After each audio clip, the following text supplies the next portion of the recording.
Conjugate sugars का ये अंतिम टॉपिक है जिसे हम लोग लेक्टिन्स कहते हैं। और अभी हम लोग लेक्टिन्स के बारे में देखते हैं, इसके बारे में सीखते हैं। क्या है लेक्टिन्स, कैसे ये बनता है, क्या इसका फीचर क्या होता है, ये सब चीज हमें देखने का मौका भी मिलेगा। नाम ही है लेक्टिन, तो लेक्टिन वर्ड जो है ना, ये अपने में बड़ा सिग्निफिकेंट, यही एक हमें परिचय देता है। लेक्टिन्स ये हम पढ़ रहे हैं। लेक और इन, यहां लेक जो है ये कार्बोहाइड्रेट को इंडिकेट करता है, ठीक है, और इन जो है वो प्रोटीन को इंडिकेट करता है। यह भी एक प्रकार का ग्लाइकोप्रोटीन है। लेकिन लेक्टिन्स क्यों हम अलग पढ़ रहे हैं? क्योंकि ये ऐसे प्रोटीन्स हैं जो कार्बोहाइड्रेट बाइंड करते हैं। इन्हें हम लोग कहते हैं specific carbohydrate binding proteins. Binding proteins, ये स्पेसिफिक कार्बोहाइड्रेट बाइंडिंग प्रोटीन्स कहलाते हैं लेक्टिन्स, ठीक है। तो ये बड़ा तो महत्वपूर्ण हो गया, कार्बोहाइड्रेट बाइंडिंग ये प्रोटीन्स हैं, ये हाईली डाइवर्सिफाइड होते हैं। हाईली डाइवर्सिफाइड मतलब कई प्रकार के होते हैं। ये डाइवर्सिफिकेशन मतलब विविधता, विविध तरह तरह का। तो हाईली डाइवर्सिफाइड बिकॉज, क्यों ऐसा होता है कि ये हाईली डाइवर्सिफाइड होते हैं? पहला पॉइंट, पहला होता है क्योंकि different types of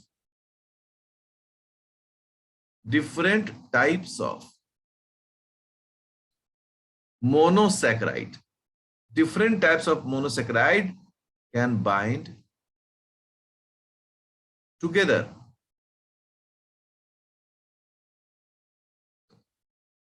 through extensive branching. Through extensive branchings, कहने का मतलब स्पष्ट है जो हम लोग पढ़े हैं ग्लाइकोप्रोटीन में, कि अलग अलग प्रकार के मोनोसेक्राइड्स एक्सटेंसिव ब्रांचिंग में जुड़ सकते हैं। कैसे? ब्लड ग्रुप में हम लोगों ने देखा कि ग्लूकोज है, गैलेक्टोज है, एन स्टाइल ग्लूकोसामाइन है, गैलेक्टोज है, फ्रुकोज है, ये ब्रांचिंग्स है। और इसमें चीजें बदल बदल कर, गैलेक्टोज हो गया तो बी हो गया, एन स्टाइल ग्लूकोसामाइन हो गया, ये डाइवर्सिफिकेशन है इनका, इनकी विविधता ही है। पहला पॉइंट हो गया। दूसरा पॉइंट कि कार्बन 1 जो होता है शुगर का, उसके बारे में बताया जा रहा है कि carbon 1 linkage can have alpha और बीटा कॉन्फॉर्मेशन। अब देखो, जितने विद्यार्थी आप सब लोग कार्बोहाइड्रेट पढ़े हैं वो आराम से इसको ग्रैब कर लिए कि कोई रिंग है शुगर का, मान लो ग्लूकोज का रिंग है,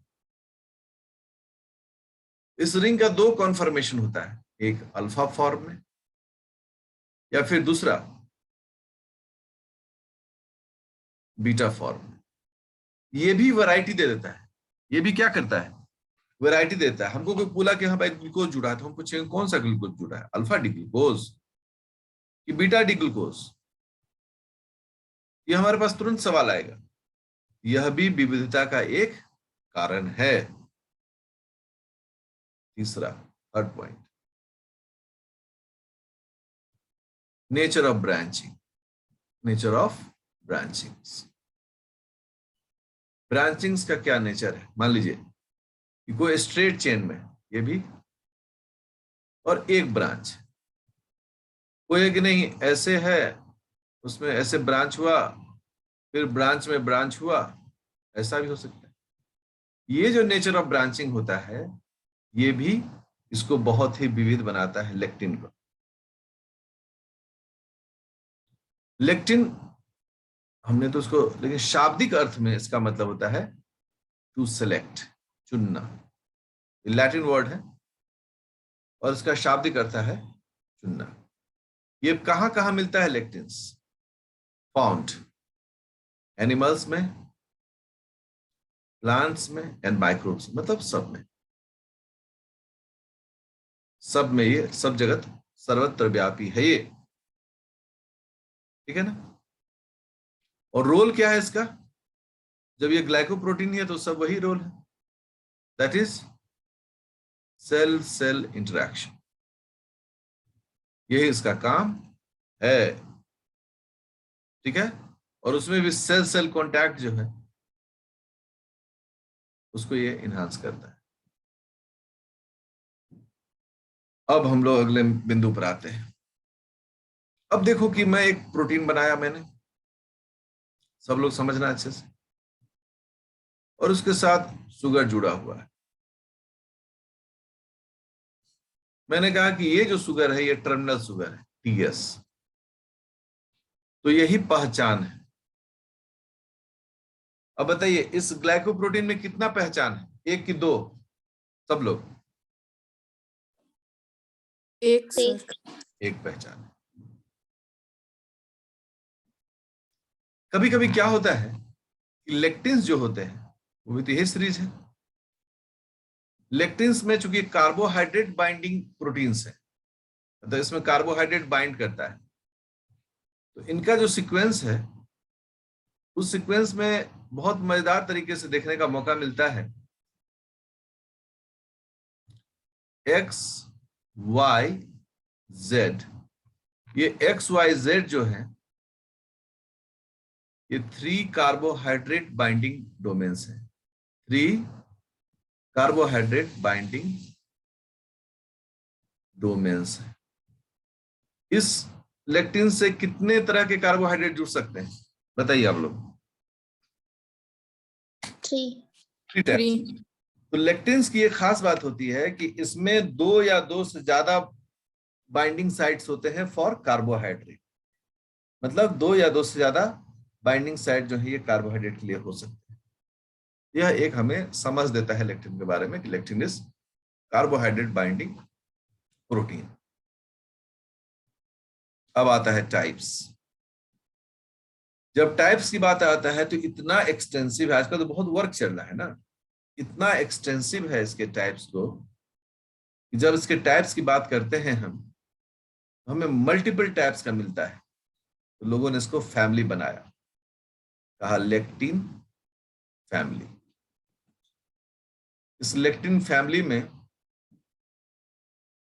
जो टिपिकल शुगर है जिससे कि इसकी पहचान है वो कौन सा है? हा? और दूसरा है क्या कि सब सेलुलर लोकेशन, मतलब सेल के अंदर में लोकेशन कहाँ है इसका, कहाँ मिलता है, ये क्या रोल है। आपके स्टडी मटेरियल में भी इसी प्रकार से इसको 3 हिस्सों में बांटा गया है। आपको इसको ध्यान देकर पढ़ने की जरूरत। सबसे पहला जो टाइप है इसका वह है I type lectin. I type lectin को दूसरे वर्ड में लोग बोलते हैं सेलेक्टिन, ठीक है। इसमें जो टर्मिनल रेसिड्यू होता है वो होता है सियालिक एसिड। सियालिक एसिड मतलब न्यूरामिक एसिड। और किस जगह पर ये लोकेट करता है? सेल मेम्ब्रेन पर। ये सेल मेम्ब्रेन में मिलता है सेलेक्टिन, ठीक है। सेकेंड जो टाइप है इसका उससे हम लोग कह रहे हैं आर टाइप लेक्टिन्स। ये आप इसको आराम से पढ़ सकते हैं। और इसमें मल्टीपल है, कोई एक नहीं है। जैसे मैंने क्या कहा, एक तरह का भी हो सकता है और कई तरह का होता है, मल्टीपल। ये कहां कहां मिलता है? गोल्जी बॉडी में, सेल मेम्ब्रेन में, ठीक है ना। क्या ये लोकेशन हो गया इसका? और रोल क्या हो गया? पहला रोल एंजाइम टारगेटिंग। आप लोग पढ़ना है सब चीज, एंजाइम टारगेटिंग। दूसरा glycoprotein hormone turnover. Glycoprotein hormones turnover. आइए इन दोनों को हम आपको समझाते हैं, ठीक है, तो आपको काम भी थोड़ा समझ में आएगा। सबसे पहला है एंजाइम टारगेटिंग। एंजाइम टारगेटिंग जो है, इसका मतलब क्या है? मान लो एंजाइम है, लाइसोसोमल एंजाइम। लाइसोसोमल एंजाइम मैंने एग्जांपल लिया। ये लाइसोसोमल एंजाइम बनता कहां है? एंडोप्लाज्मिक रेटिकुलम के अंदर में ये बनेगा। वहां से जाएगा ये गोल्जी बॉडी के पास, फिर भेजा जाएगा इसको कहां पर? लाइसोसोम के पास। तो यहां पर सिंथेसिस शुरू हुआ, यहां मैच्योरेशन हो गया इसका, और यहां से ये लाइसोसोम के पास जाएगा। This is called enzyme targeting. इसको हम लोग क्या बोलते हैं? टारगेट देना, टारगेट, टारगेट बोलते हैं ना, हम टारगेट बोलते हैं। चलो, गोल्जी बॉडी में चूंकि बहुत तरह के एंजाइम्स बनते हैं, प्लाज्मा मेम्ब्रेन के लिए बनते हैं, एंडोप्लाज्मिक रेटिकुलम के लिए बनते हैं, न्यूक्लियस के लिए बनते हैं, अन्य अन्य। तो इसने टारगेट दिया कि हाँ भाई ये लाइसोसोमल एंजाइम। इस कैसे पता चलेगा गोल्जी बॉडी को कि इसका सामान लाइसोसोम में जाएगा? कुछ तो एड्रेस होगा। वो एड्रेस जो होता है वो आर टाइप लेक्टिन्स के द्वारा होता है, जो इस टारगेट करने में क्या करता है? मदद करता है कि वो एंजाइम कहाँ जाएगा? लाइसोसोम। जैसे हम बस स्टैंड पर जाते हैं तो हमारा टारगेट क्या होता है? हमको रामगढ़ जाना है, तो मेरा टारगेट है कि हम रामगढ़ वाले बस में बैठे। अब कोई बस वाला ना आपको बताए कि रामगढ़ ये जा रहा है, ना ही बस पर कुछ लिखा हो कि ये रामगढ़ जा रहा है, तो क्या करोगे? What will happen? हमको पता ही नहीं चलेगा।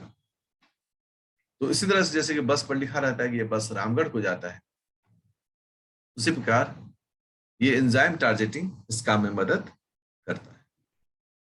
ये काम समझाया मैंने। उसी प्रकार जो थर्ड टाइप होता है उसे बोला जाता है F box lectins. F box lectin में जो शुगर रेसिड्यू स्पेसिफिक होता है वो होता है एन-एसिटाइल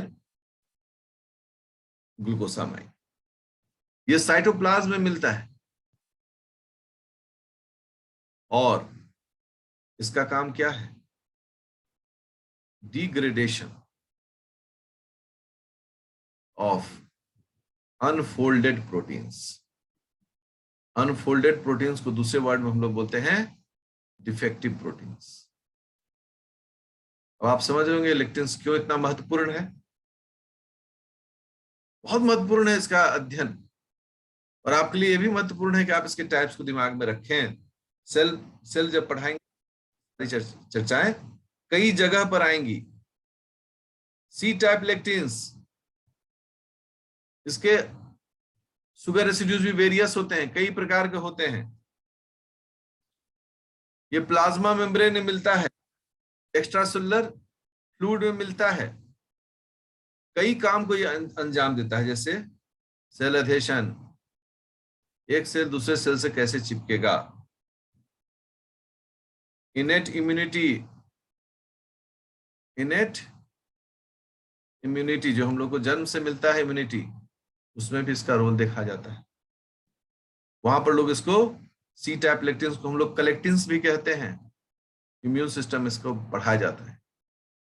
आप जस्ट सिर्फ इसके डाइवर्सिफिकेशंस को देखिए, स्टडी मटेरियल में सब दिया हुआ है। सी टाइप लेक्टिन्स, इसमें भी वेरियस होता है, इसे तो बता ही दिया। देखिए M type lectins, M type lectins में मैनोज होता है, और वो मैनोज कैट होता है 8 मैनोज। ये एंडोप्लाज्मिक रेटिकुलम में ऑब्जर्व किया जाता है, और इनका काम क्या होता है? Endoplasmic reticulum associated degradation of glycoproteins. आपको ये तो समझ में आ रहा होगा कि सेल बायोलॉजी में इस लेक्टिन का स्पेसिफिकली जो मेम्ब्रेनस सिस्टम है उसमें बहुत सारा रोल है। बिल्कुल सही है, बहुत रोल है जिसका। आप एंडोप्लाज्मिक रेटिकुलम पढ़ेंगे, वहां पढ़ेंगे कैलनेक्सिन, ये भी एक प्रकार का लेक्टिन है, ठीक है। ये एंडोप्लाज्मिक रेटिकुलम में ही मिलता है, लेकिन इसका काम क्या है? दूसरों से अलग है। इसका काम है प्रोटीन सॉर्टिंग, मतलब छटाई करना प्रोटीन्स की। इन एंडोप्लाज्मिक रेटिकुलम। एंडोप्लाज्मिक रेटिकुलम सैकड़ों तरह के प्रोटीन्स बनते हैं। जैसे डाकघर में सैकड़ों प्रकार की चिट्ठियां आती है ना, कोई बीकानेर, कोई जलंधर, कोई पटना, कोई कोई अमेरिका, कोई कहीं, उसको चुनते हैं वो लोग कि कौन कहां जाना है पिन नंबर से। उस काम में कैलनेक्सिन पार्टिसिपेट करता है। एक बार आप टेबल को देख लेंगे सब लोग तो आपको ये चीजें समझ में, हाँ यदि सेल का फंक्शन समझ में नहीं आ रहा है उसके लिए बहुत हदस नहीं जाना है, क्योंकि बायोकेमिस्ट्री पढ़ रहे हैं, सेल में ये चीजें बार बार उपयोग में लाई जाएंगी। अब जैसे देखो एक सेलेक्टिन पढ़ा हमने। सेलेक्टिन एक बड़ा कॉमन टर्म, नाम से ही है सिलेक्शन, चुनना, यही है सेलेक्टिन का मतलब। और सेलेक्टिन जो है